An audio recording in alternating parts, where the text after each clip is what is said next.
don't know if there's any sort of mental hurdle now that you've cleared having, 3 great outings now, man. Does it feel like you're clicking on all the things you thought you were going to be able to do going into the season now finally? Yeah, finally, like you said, it's just been a. I wasn't even being rude about it. Oh, no, I agree with that. That's a great word. But yeah, it took a long time, and I just had to believe in myself and believe in my process and, just keep battling and working out there. And, it's starting to click, like you said. So I'm just looking forward to the next week now. I think you had like a moment last week too where like 6th or 7th inning and you struck out somebody to get out of like a later inning in your start. Kind of happened, I think, in the 6th inning tonight. Does that help build the confidence, help add to the process, I guess, for you to get back to where you want to be? Yeah, just being able to make quality pitches later in the game is something that it's tough to do, especially when you get fatigued and it's you're going through the lineup for the second, third time. They've seen everything you got, so just being able to make quality pitches later in the game is a huge mental boost.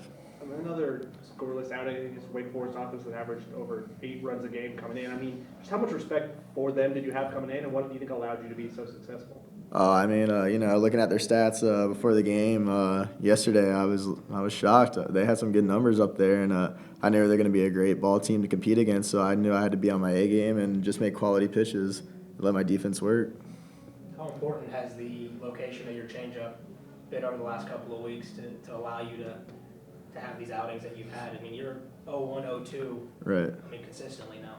Yeah, the biggest thing is, Coach Clyde's been preaching it since day one, is just getting ahead in the counts because, getting ahead early in the count, it opens up a lot of opportunity later and you save pitching. So, honestly, I feel like my fastball location's, really been helping me with my changeup location more times than not because, tonight I almost started every batter off with a fastball. So I just had to make a good pitch and get ahead 0-1 for the changeup to open up.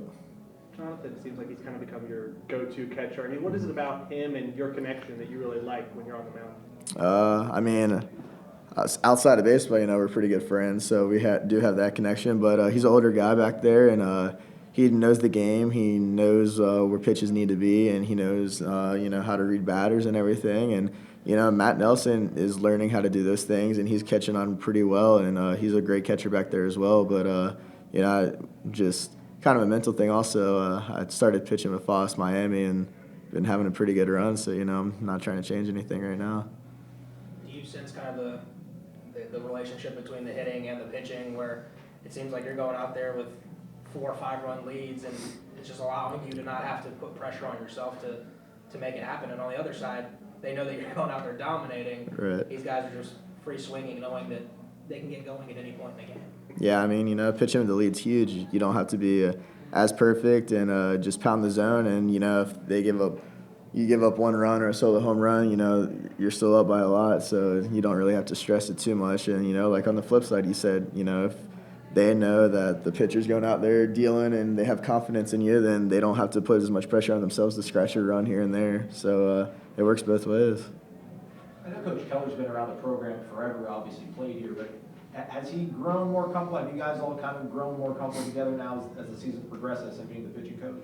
Oh, yeah. Early in the season it was a little shake-up, and it was just a new process to get a grasp of. And as a pitching staff, I felt like it was a little rough in the beginning for all of us, but as the season progressed, we were doing a great job of buying into the process and trusting what he's saying to us, and everything seemed to come together right now.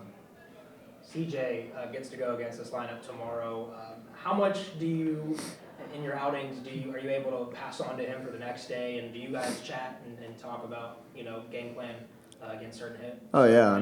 The rest of the game, he came over to me, and I just told him what I was seeing from the hitters, what worked, what didn't work, if they're pulling off, if they're on the plate, off the plate, and just kind of giving him a mental preparation for what he's going to see tomorrow. That way he can prepare himself and do what he needs to do to succeed as well.